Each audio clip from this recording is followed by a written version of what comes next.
Assalamualaikum warahmatullahi wabarakatuh. Good morning, students. We continue our material last week. Last week our topic was adjective, and today we talk about verbs. Ya. Di situ sudah kita kita lihat ada penjelasan tentang kata kerja. Seringkali kata kerja didefinisikan sebagai kata yang menunjukkan tindakan atau aktivitas.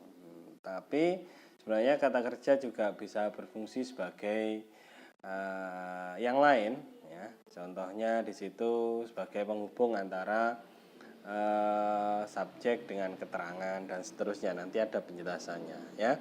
Kali ini saya akan menjelaskan secara singkat saja. Nanti selanjutnya silahkan diperdalam sendiri. Jadi ini ada macam-macam kata kerja. Yang pertama adalah finite verb. Sederhananya ini saya bikin istilah sendiri, ya. Finitive verb itu kata kerja yang terpengaruh oleh tenses, ya. Jadi ketika waktunya berubah maka dia juga akan berubah, ya, dan juga sesuai subjeknya, ya. Jadi di situ mempunyai subjek dan juga dapat berdiri sendiri. Contohnya nih, pokoknya dia yang ada setelah subjek, kata kerja yang ada setelah subjek itu infinitive verb, ya. I saw my father in this building. He eats an apple every day, ya. So dan it ini terpengaruh, dia tergantung subjeknya apa, kemudian tensesnya apa, dalam hal ini simple present, ya. Saya tunjukkan coba yang ini yang non finite nih, ini ada. Nah, ini di sini contohkan she goes to school. Goes itu finitive verb.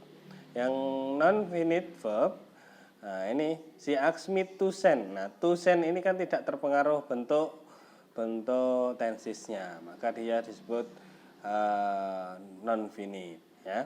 Misalnya I want to buy motorcycle, misalnya buy, ya, to buy itu kan tidak terpengaruh, dia tensesnya apapun, pokoknya to buy, ya.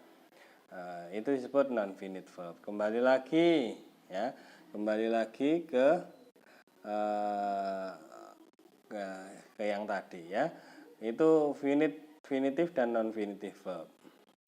Kemudian ada auxiliary verb, ya, kata kerja dalam ada jenis kata kerja yang mempunyai kemampuan untuk memodifikasi makna dari sebuah kata kerja. Ini contohnya, ya. Ada primary auxiliary, do, be, have. Be itu to be itu yang biasanya kita sebut. Ada do, ada have. Ini biasanya tergantung tense apa. Kalau di present biasanya digunakan untuk membuat kalimat negatif dan kalimat tanya, ya. Have juga, have itu di perfect, nanti kita bahas di tenses, ya. Kemudian ada modal auxiliary, ini kita bahas di kelas 11 nanti, ya. Modal auxiliary verb yang artinya dapat atau bisa, boleh, harus dan seterusnya, ya. Kemudian ada linking verb. Linking verb itu menghubungkan antara subjek dengan keterangan, ya. Nah, ini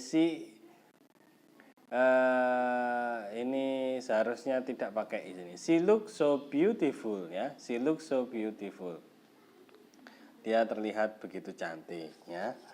Kemudian I taste my sister's food, ya. Saya mencicipi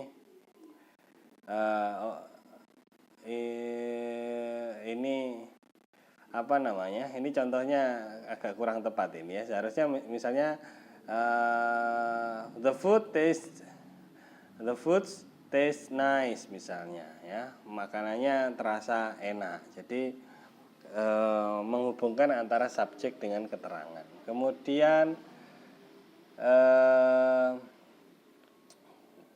nah, ini ada she was a student. Ya, students ini kan menjelaskan kondisinya she, ya.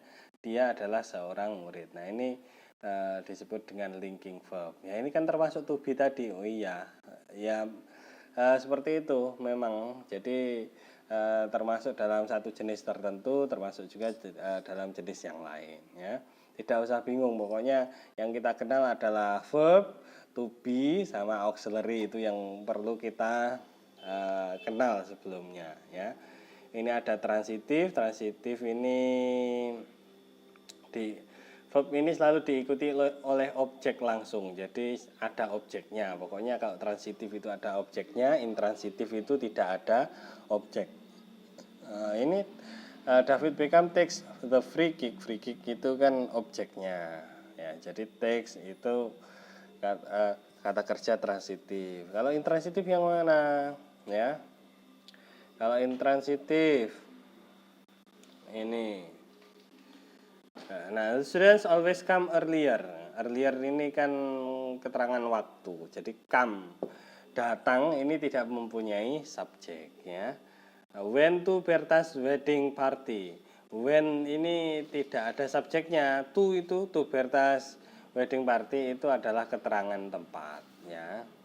Kemudian regular, irregular. Jadi kata kerja itu ada perubahan bentuk. Bentuk ke satu, base form, past tense, past participle past tense itu bentuk kedua, past participle bentuk ketiga. Ada bentuk ing, ada tambahan ses. Jadi kalau regular itu beraturan, perubahannya tinggal ditambah ed begitu. Kalau irregular, ya ini irregular, itu perubahannya tidak beraturan. Eat, ate, eaten, drink, drank, drunk, take, took, taken, tidak asal ditambah ed. Nah itu tadi penjelasan singkat, dipahami ya, diperdalam sendiri-sendiri, dibuka materinya, dibaca ya. Kemudian nanti akan ada kuisis. Terima kasih. Assalamualaikum warahmatullahi wabarakatuh.